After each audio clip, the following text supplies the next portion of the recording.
berasal. Jadi kayak setiap Senin sampai Kamis kan itu libur kuliah, jadi biasanya itu balik lagi ke kampung. Jadi hari Minggu itu balik lagi ke Makassar.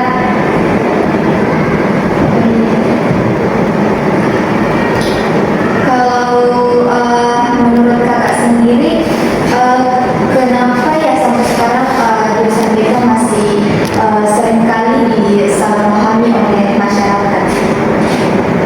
Mungkin karena mereka belum memahami Apa itu arti dari BK sebenarnya ya? mereka mungkin memahami bahwa guru BK itu tempatnya cuma kayak sering memarahi siswa atau lebih kayak sering menghukum siswa dan Polisi sekolah ya? dia kayak polisi sekolah, dan kayak mereka tidak tahu bahwa guru BK di sekolah itu sangat sangat memperhatikan siswa-siswa yang pandai.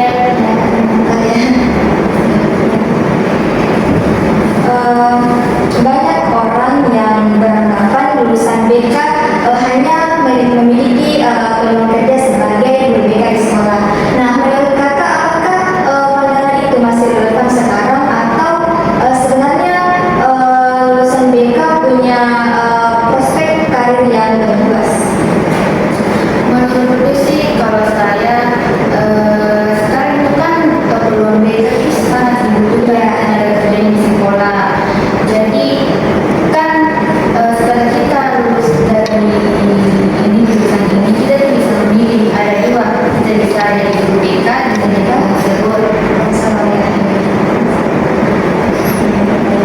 Nah, setelah menjalani proses perkuliahan di jurusan BK dengan berbagai pengalaman dan tantangan yang ada, apa harapan terbesar kakak setelah lulus nanti, baik untuk karir diri sendiri maupun untuk orang-orang yang nantinya akan kakak dampingi atau bantu nantinya? Kalau saya sih setelah lulus dari sini ya, harapan saya sih semoga kedepannya bisa menemukan pekerjaan yang sesuai dengan jurusan Iya, ini. sesuai dengan BK ya. Ya, karena kata Menjadi guru di sekolah ya. iya, karena kata di kampung juga kalau guru BK ini sekarang peluangnya banyak sekali. Kalau di kampung ya, jadi saya berharap itu kalau setelah nanti lulus bisa melamar ke sekolah sebagai guru BK Di sekolah. ya.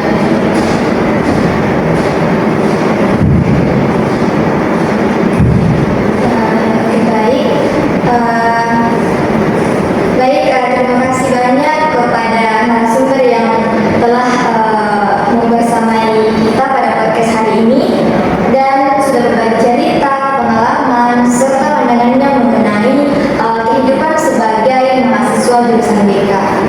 Semoga apa yang telah disampaikan dalam podcast ini bisa memberikan manfaat, menambah wawasan, dan juga menjadi motivasi bagi teman-teman yang sedang menjalani atau ingin mengenal jurusan BK lebih jauh.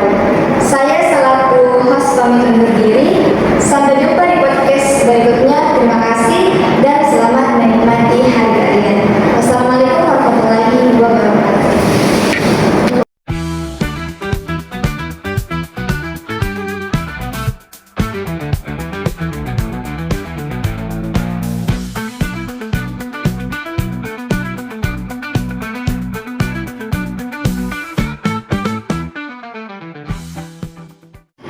Assalamualaikum warahmatullahi wabarakatuh. Halo teman-teman, selamat datang kembali di podcast Ngobrol Santai. Senang sekali hari ini saya menemani kalian lagi di episode tentang podcast kita. Di episode kali ini kita akan membahas topik yang mungkin sangat realita sekali dengan kehidupan banyak orang, yaitu tentang menjadi anak pertama dalam keluarga. Banyak orang menganggap anak pertama itu harus kuat, harus jadi contoh dan harus selalu memalu untuk adik-adiknya. Tapi di balik semua itu ternyata ada banyak cerita dan perasaan yang sering dipandang sendiri oleh seorang anak pertama. Dan tentunya hari ini saya sudah bersama narasumber saya, yaitu Sulhimi. Halo Sulhimi. Halo Kak. Sebelumnya boleh perkenalkan diri dulu Kak, siapa nama lengkapnya dan usia Kakak sekarang berapa? Oke, baik. Perkenalkan, nama saya Sulhimi. Pada saat ini saya berusia 18 tahun.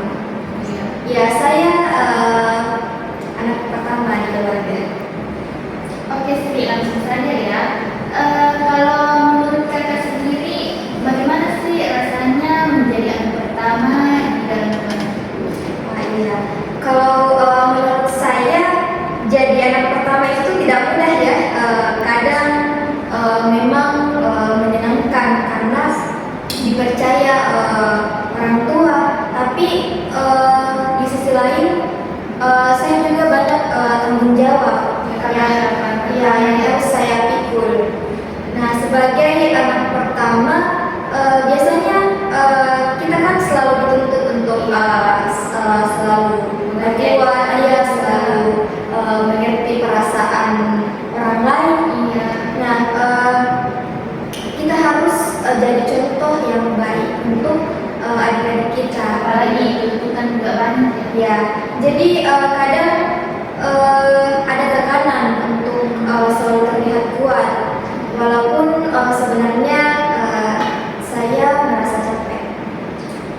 Oke, iya karena kan Kak, saya itu juga sering lihat kalau anak pertama itu jarang mengeluh karena takut dianggap lemah atau malah menambah beban keluarga. Iya, betul sekali Kak. Kadang apa ya? Kadang anak pertama itu terbiasa menyimpan semuanya sendiri.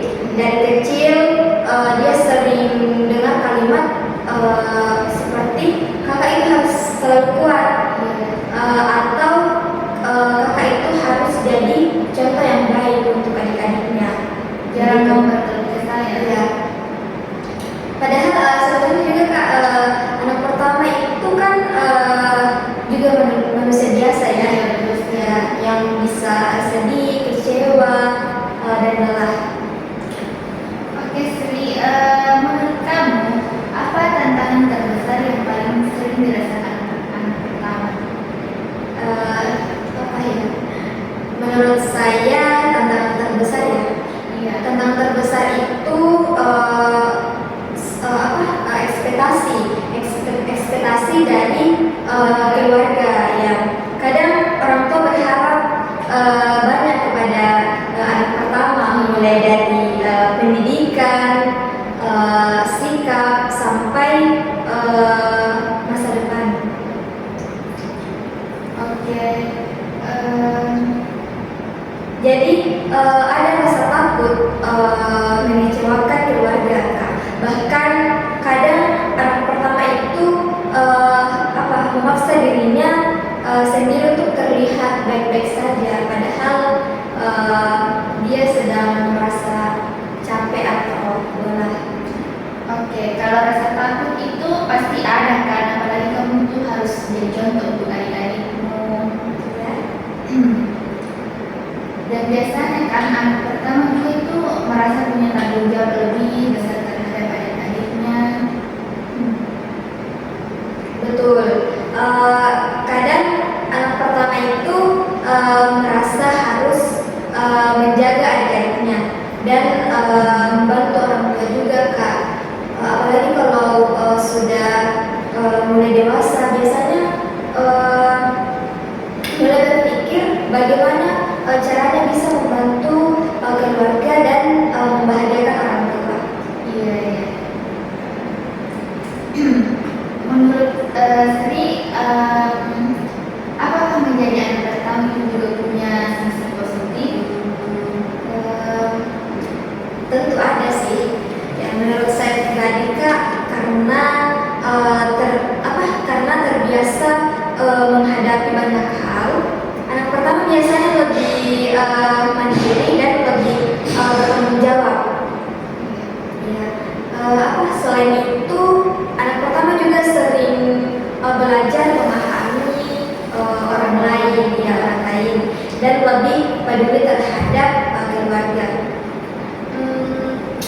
walaupun kadang capek ya, tapi pengalaman itu membuat anak pertama lebih kuat dalam menghadapi masalah. Oke, baik. Saya sangat setuju sekali. Kadang orang itu cuma melihat anak pertama itu kuat, tapi tidak tahu kan prosesnya bagaimana kita menjalani kehidupan. Mungkin orang-orang berpikir bahwa anak pertama itu selalu kuat, selalu bisa segalanya, tahan banting, tahan badai, dan segala macam. Saya setuju banget sih. Kadang kan orang cuma melihat anak pertama itu kuat, tapi kan orang tidak tahu ya prosesnya bagaimana yang mereka lewati itu bisa sekuat sekarang. Iya benar sekali Kak. Dan sebenarnya anak pertama juga ingin selalu dimengerti gitu. Kadang yang dibutuhkan itu bukan tuntutan terus menerus, tapi dukungan sederhana ya, dukungan sederhana Orang tua ya. ya dari orang tua. Kan anak perempuan pertama juga kan butuh didengarkan. Iya, betul dinasihati juga. Benar sekali, karena sekuat apapun seseorang tetap ada di saat dimana dia itu merasa lelah juga. Dan kalau boleh jujur ya Sri, apa pesan kamu untuk sesama anak perempuan pertama di luar sana? Apa ya? Ya, pesan saya tetap semangat dan jangan terlalu memendam semuanya sendiri. Tidak apa-apa kalau sesekali merasa lelah, karena menjadi kuat itu bukan berarti harus menghadapi semuanya sendiri, teman-teman. Ya, kita juga berhak dengar dan dipahami. Dan jangan lupa untuk tetap menghargai diri sendiri atas semua perjuangan yang sudah dilewati, khususnya untuk anak perempuan pertama. Atau iya, Tidak terasa ya, obrolan kita hari ini itu sudah hampir di akhir podcast. Dari pembahasan tadi, kita itu belajar bahwa menjadi yang pertama itu bukanlah hal yang mudah. Di balik sikap kuat dan dewasa yang sering terlihat, ternyata ada banyak perasaan yang dan tanggung jawab dan pengorbanan yang kadang tidak diketahui orang lain. Kadang anak pertama juga itu harus belajar kuat, lebih cepat, belajar mengalah, bahkan memandang perasaan sendiri demi keluarga. Tapi dari semua itu kita tidak terasa ya, sejauh ini obrolan kita hari ini itu sudah hampir di akhir podcast. Dari pembahasan tadi kita itu belajar bahwa menjadi anak pertama itu bukanlah hal yang mudah. ya betul sekali. Karena dibalik sikap kuat dan dewasa yang sering terlihat, ternyata ada banyak perasaan tanggung jawab dan pengorbanan yang kadang tidak diketahui orang lain. Iya betul. Dan kadang juga anak pertama itu harus belajar kuat, harus belajar, iya, harus belajar mengalah, bahkan dia itu memandang perasaannya. Karena kebanyakan anak pertama itu jarang mau berkeluh kesah, tapi dari semua itu kita juga bisa melihat bahwa anak pertama itu adalah sosok yang penuh kasih sayang, peduli terhadap keluarga, dan selalu berusaha memberikan yang terbaik untuk orang tua, adiknya, dan orang sekelilingnya. Semoga melalui podcast kali ini kita semua itu bisa lebih memahami bahwa setiap anak pertama itu juga butuh didengar, dipahami, dihargai, perjuangannya dan terjaga sekali. Dan buat teman-teman yang mungkin adalah anak pertama, semoga kalian tetap semangat, menjalani semuanya. Jangan terlalu keras kepada diri sendiri, karena kalian itu juga merasa lelah dan berhak untuk bercerita. Terima kasih banyak kepada Sri Wahyuni yang sudah berbagi cerita dan pengalaman hari ini. Semoga podcast kali ini bisa membuat kita lebih memahami dan menghargai perasaan seorang anak pertama. Terima kasih banyak juga kepada Sri yang sudah berbagi cerita dan pendapat hari ini. Ya, sama-sama Kak. Saya juga senang sekali bisa ikut ngobrol dan berbagi cerita di podcast kali ini. Semoga apa yang dapat kita bahas tadi bisa membuat teman-teman yang merasa tidak sendirian, terutama untuk para anak pertama di luar sana yang mungkin sedang berjuang dengan versinya masing-masing. Karena sebenarnya setiap orang itu punya perjuangan yang tidak selalu terlihat dari luar. Ya. Jadi penting untuk kita saling memahami dan saling menghargai satu sama lain. Dan semoga setelah mendengarkan podcast ini kita bisa lebih terbuka dalam memahami perasaan orang lain atau anggota keluarga khususnya ya. Bukan hanya melihat mereka sebagai sosok yang harus selalu kuat.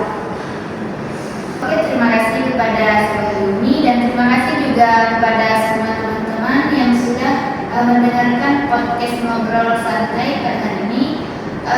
Saya